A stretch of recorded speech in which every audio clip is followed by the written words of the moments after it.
2 days before she walked onto center court to face a 6-time Grand Slam champion, Alex Eala was already carrying a score to settle.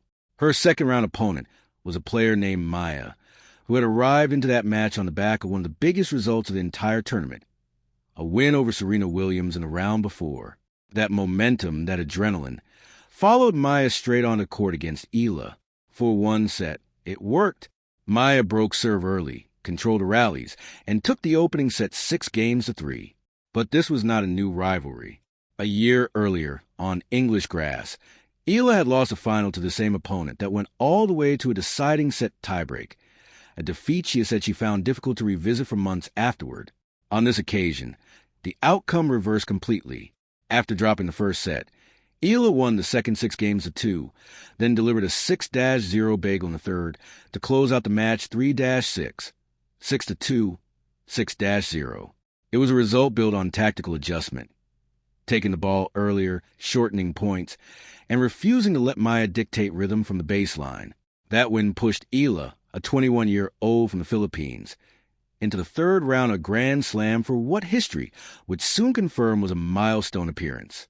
She had already become the first player from the Philippines to reach the third round at Wimbledon in the Open era. Waiting for her, there was a tournament's defending champion, Iga Świątek, the number 3 seed, a 6-time major winner, and the woman who had lifted the Venus Rosewater dish 12 months earlier. On paper, this looked like the point where the underdog story was supposed to end. Świątek's resume did not need padding. 6 Grand Slam titles, a career built on dominance that few players on tour have ever matched. But her 2026 season had been unusually turbulent, and the details mattered heading into this match. It began unraveling in Miami, where she lost her opening match to fellow Pole Magda Linette, a result that would have seemed almost unthinkable a year earlier. Within days, her longtime coach Wim Fissette parted ways with her, and a new team built around Francisco Roig, previously part of Rafael Nadal's coaching setup, was brought in to steady the ship heading into the clay swing. The stabilization did not fully arrive. Świątek lost to Elena Rybakina in the Australian Open quarterfinals and to Mira Andreeva in Stuttgart. Then came Madrid, where she retired mid-match in tears in the third round while trailing an unseeded American opponent, later revealing the cause was a virus that left her dizzy and unsteady, only the third retirement of her career. The bigger shock followed at Roland Garros, her own fortress, a tournament she had won 4 times. She lost in the fourth round in straight sets. Her grass court tune-up in Bad Homburg ended the same way, an opening loss in 3 sets, again to the same American opponent who had beaten her in Madrid. She arrived at Wimbledon still searching for her first title of the season, and even her opening matches at the All-England club reflected the inconsistency. A dominant first set followed by a lost second set in her first-round match, and a second-round win that owed more to a favorable matchup than a return to peak form. This was not the first meeting between Eala and Świątek. 15 months earlier, in the Miami quarterfinals, Eala beat the woman who would go on to win Wimbledon the following year, 6-2, 7-5. She won that match by standing inside the baseline and attacking second serves before they could settle. A month later on clay in Madrid, Świątek answered back, winning in 3 sets to level their head-to-head at 1 match apiece. Wimbledon 2026 marked the first time the two would meet on grass, a surface that neither had tested against the other. The surface mattered tactically. Świątek's greatest weapon has long been a forehand loaded with heavy topspin, a shot that kicks up violently on clay but flattens out and stays low on grass, forcing her to change her shot shape and lean more heavily on her serve. Eala, by contrast, plays a flat, early timing game suited to grass, uses a left-handed serve that skids awkwardly into right-handed opponents' bodies, and had been coming to net more aggressively during this grass season than at any other point in her career. Across their head-to-head history, Eala had also been the slightly better returner of Świątek's second serve than Świątek had been of hers, a small statistical margin, but one that carries added weight on a surface where points are shorter and opportunities to break serve are rarer. Eala's own serve, long considered the most vulnerable part of her game, had shown clear improvement across this grass season heading into the match. Ahead of the third round, Świątek herself had described facing Eala as a difficult proposition precisely because Eala's game does not allow an opponent to settle into a familiar rhythm, and she acknowledged needing to prepare for a different style of shot than she typically encounters on tour. On Saturday, July 4, at the All England Club, those tactics were put to the test in front of a center court crowd. Eala produced what was described as the finest performance of her career, defeating the defending champion 7-6-9, 6-2 in an 84-minute opening set that stood as an instant classic. The set swung repeatedly. Świątek broke first for a 2-1 lead. Eala broke back immediately, and the American-style tactical battle continued until Eala served the set at 5-3 and held a set point. Świątek saved it with 3 consecutive forehand winners to level at 5-5, pushing the set into a tiebreak. Eala built a 5-2 lead in the tiebreak. Świątek clawed back to earn 2 set points of her own, and Eala saved both before closing out the set on her 4th set point when Świątek missed a forehand long. The second set did not stay competitive for long. Eala broke twice early to move ahead 3-0, kept her composure through a 6-deuce marathon game, and closed out the match 6-2 to reach the 4th round. Across the match, Eala struck 24 winners against 21 unforced errors, compared to Świątek's 32 winners and 44 unforced errors. Eala converted 5 of 7 break points, while saving 8 of 11 against her, and won 55% of points behind her second serve, compared to Świątek's 32%. She also finished the match with 4 aces. Świątek attempted to counter Eala's baseline power by coming forward to the net more often than usual, but the strategy largely backfired. She won only 9 of 20 net points and shanked 2 routine drive volleys at key moments, feeding directly into Eala's strength for angled passing shots.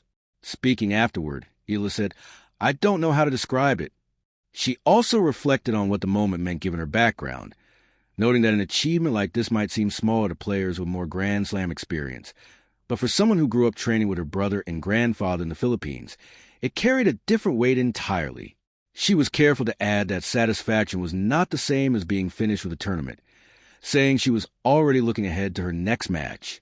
Eala's rise to the stage had been building for more than a year. Her first meeting with Świątek in Miami, where she won 6-2, 7-5 as a largely unproven player, transformed her profile almost overnight, particularly in the Philippines, where she became a national sporting sensation. Despite that breakthrough, her career-high ranking stood at number 29, and she entered this year's Wimbledon ranked number 32 in the world, seated number 29. Before this tournament, her overall record in Grand Slam main draws was just 1-5, meaning Saturdays when over the defending champion stood as her first true signature victory on the biggest stage in the sport. Eala's run did not happen in isolation from the rest of her season. She had already won 2 WTA 125 titles this year, including one in Birmingham 4 weeks before Wimbledon, and reached the Eastbourne final on grass. Her results against elite competition had also improved sharply. She entered this tournament having gone 3-0 against top 10 opponents on grass this season, and improved to 7-4 overall against top 10 players for her career. Her win over Świątek moved her head-to-head record against the Pole to 2-1. Before this year's Wimbledon, Eala's record in Grand Slam main draws had been 1-5.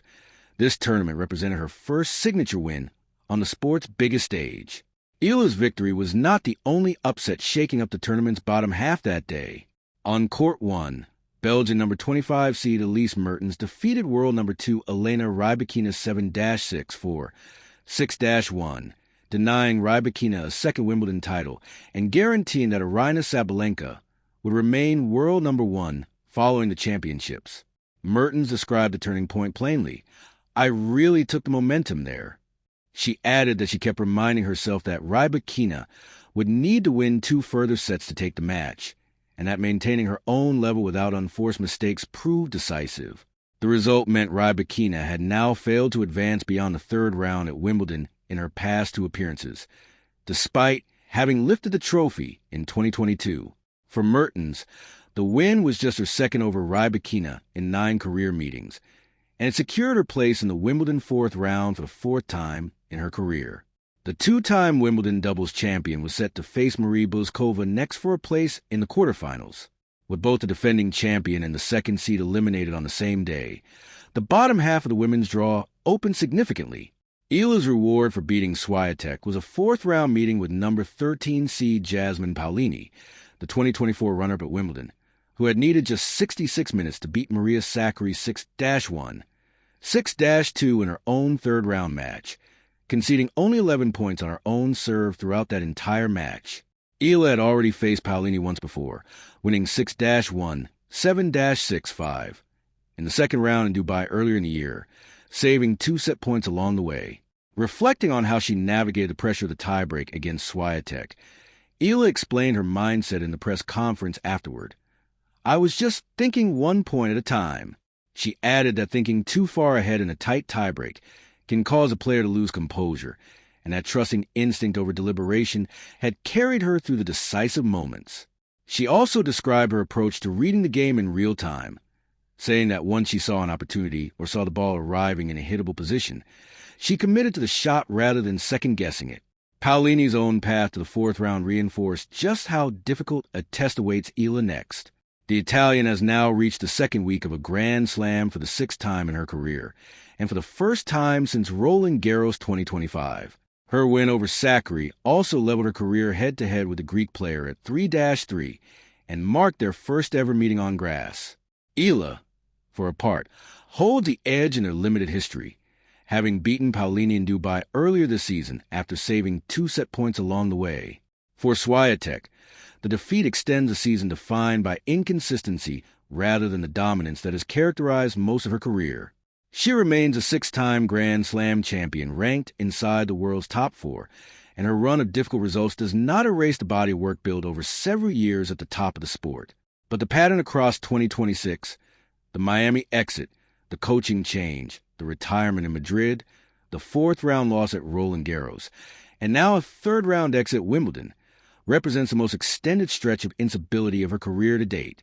Whether that trend continues or reverses will shape the remainder of her season, just as Eala's run now shifts its focus toward a fourth-round meeting that could push her into the second week of a major for the very first time.